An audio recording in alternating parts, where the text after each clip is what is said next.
নমস্কার সবাইকে, প্রতিমা ভেজ কুকিংয়ে সবাইকে স্বাগতম। আজ আমি তোমাদের সাথে তেঁতুল মাখা রেসিপি শেয়ার করব।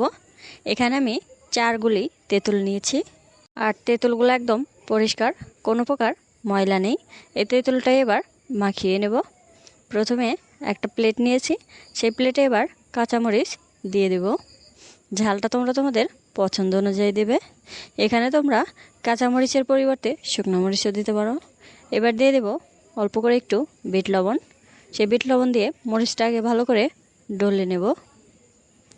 মরিচটা ডলে নেওয়া হয়ে গেছে। এবার তেঁতুলগুলো দিয়ে দেব। তেঁতুলগুলো পরিষ্কার করে ধুয়ে নিয়েছি।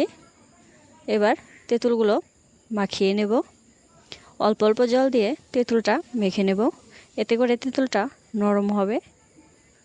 প্রথমে অল্প করে একটু জল দিয়েছি, এবার ভালো করে মাখিয়ে নেব। এই তেঁতুল মাখাটা খেতে কিন্তু খুবই মজা লাগে। এখানে বাড়তি করে তেমন কিছু দিতে হয় না, অল্প মশলাই তেঁতুল মাখাটা বেশ মজা।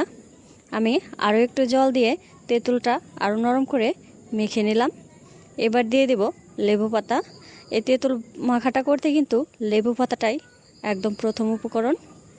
লেবু পাতাটা না হলে কিন্তু খেতে একদমই ভালো লাগবে না। লেবু পাতাটা একদম ছোট ছোট টুকরো করে ছিঁড়ে নিয়ে তারপরে তেঁতুলের উপর দিয়ে দেব। এবার আবারও আর একটু লবণ দিয়ে দেব। প্রথম দিকে আমি কিন্তু অল্প করে লবণ দিয়েছিলাম। লবণ দেওয়া হয়ে গেছে। এবার সব কিছু ভালো করে মাখিয়ে নেব। এই তেঁতুল মাখাটা দেখে কার কার খেতে ইচ্ছে করছে অবশ্যই কমেন্ট করে জানাবে। তেঁতুল মাখাটা হয়ে গেছে। আজকের এই রেসিপিটা তোমাদের কেমন লাগলো অবশ্যই কমেন্ট করে জানাবে। সবাই ভালো থাকবে, সুস্থ থাকবে। নমস্কার।